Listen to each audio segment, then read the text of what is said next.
Hello, this is Emma from English. This English lesson is all about auxiliary verbs, or you might recognize them if I say helping verbs, verbs that help the main verb in an English sentence. So why are they so important? Knowing a little more about auxiliary verbs will help you to improve your English grammar. Because the relationship between an auxiliary verb and a main verb is very clear, plain, and simple in English. The auxiliary verb do exists in the simple tenses. The auxiliary verb be exists in the continuous tenses. And the auxiliary verb have exists in the perfect tenses. Now, before we do anything else this lesson, just stop for a moment and think about this, because this information is golden. It's really valuable information. As you're checking your writing after completing an IELTS exam or checking an email before you send it to your customers, these simple reminders need to be in your mind. Now, auxiliary verbs are a really interesting part of the English language. There's quite a few things that you need to know about them. About grammar, about pronunciation, about writing, about speaking.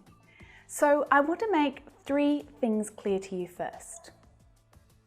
There are 3 main auxiliary verbs in English: do, be, and have.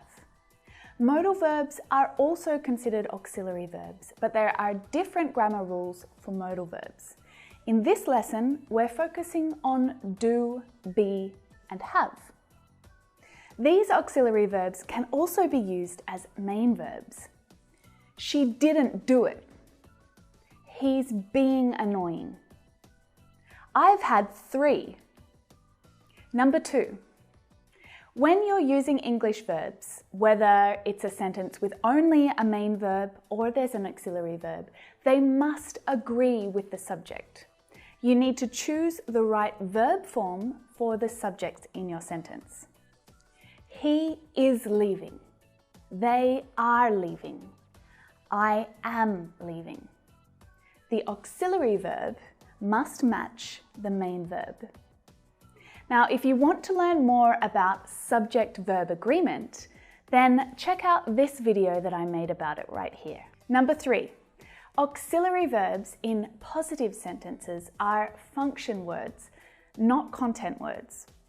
This means that they're usually unstressed when they're spoken. Unstressed words in English are often reduced or contracted when they're spoken out loud in English, so they can be difficult to hear. I'm shopping with my friends. He's taking his time. I've bought you some fruit.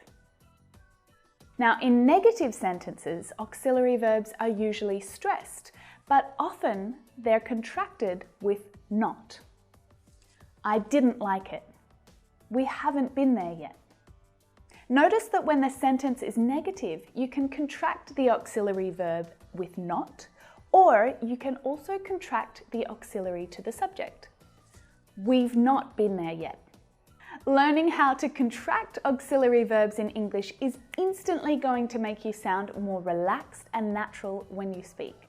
It's much more natural to say he's not coming or he isn't coming than he is not coming.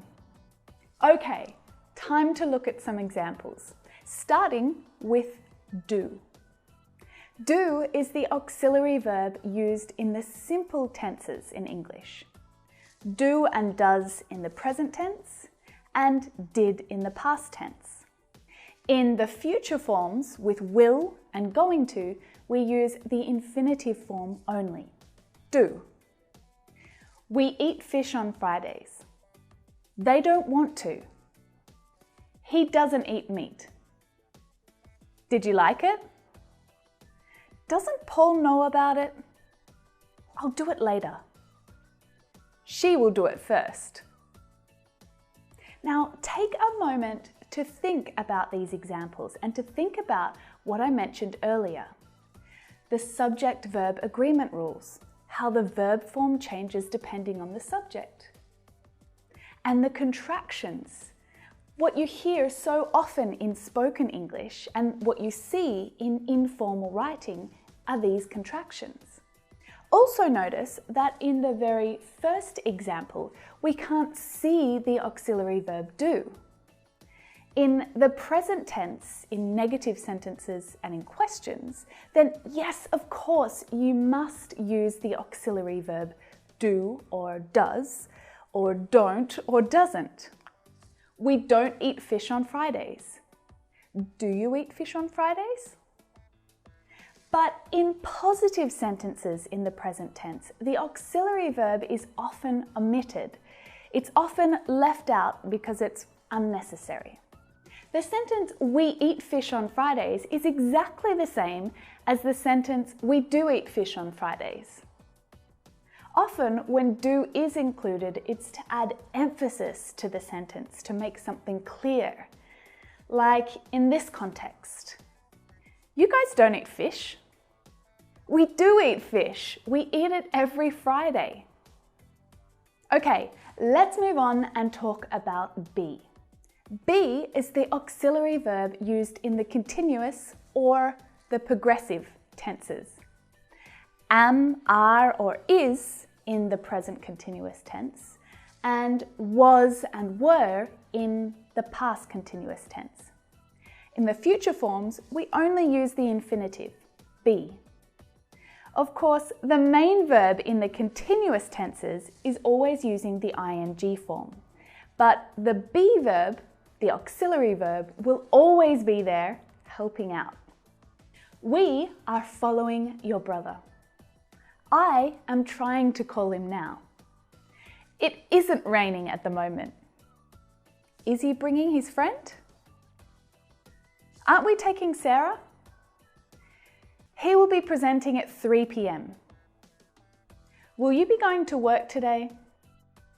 Again, stop for a moment and have a look at these examples.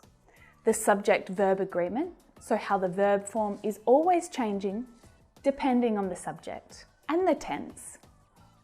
And the contractions.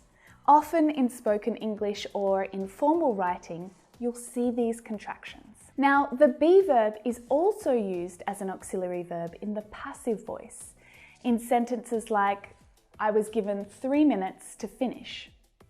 So it's not always with a verb that's in the continuous form. Here, the be verb is used with the main verb in the past participle form. Lastly, have. Have is the auxiliary verb used in the perfect tenses. Have and has in the present perfect tense, and had in the past perfect tense. In the future forms, we use the infinitive form only, have, with will or going to. Now, of course, the main verb in the perfect tenses is in past participle form. And I've made quite a few lessons about the present perfect tense, so you can check them out here if you need to. So in the present perfect tense, your main verb is in the past participle form, and the auxiliary verb, have, is always going to be there, helping out. Kate has taken the car. We have tried it many times. It hasn't arrived yet. Have they brought the umbrella? We have been waiting for hours. He will have finished by 3 p.m. Again, let's check what's happening here. The subject-verb agreement, so the verb is always changing depending on the subject, and the tense. And check out these contractions. Kate's taken the car. We've tried it many times. Well, that's it for this lesson. I hope that it's been really helpful for you, because understanding the role of the auxiliary verb in English, it's challenging, but it's really important. And I hope that this lesson showed you that the way auxiliary verbs are used in English is reasonably consistent It's just about becoming familiar with the way that sentences function. As always, if you enjoyed my lesson, please subscribe by clicking the red button right there, and make sure that you're notified when I upload a new lesson. To do that, click the bell button just here as well. Since we just practiced a whole lot of English grammar, why don't you mix it up a bit and practice your English pronunciation and speaking skills in either of these two fabulous lessons.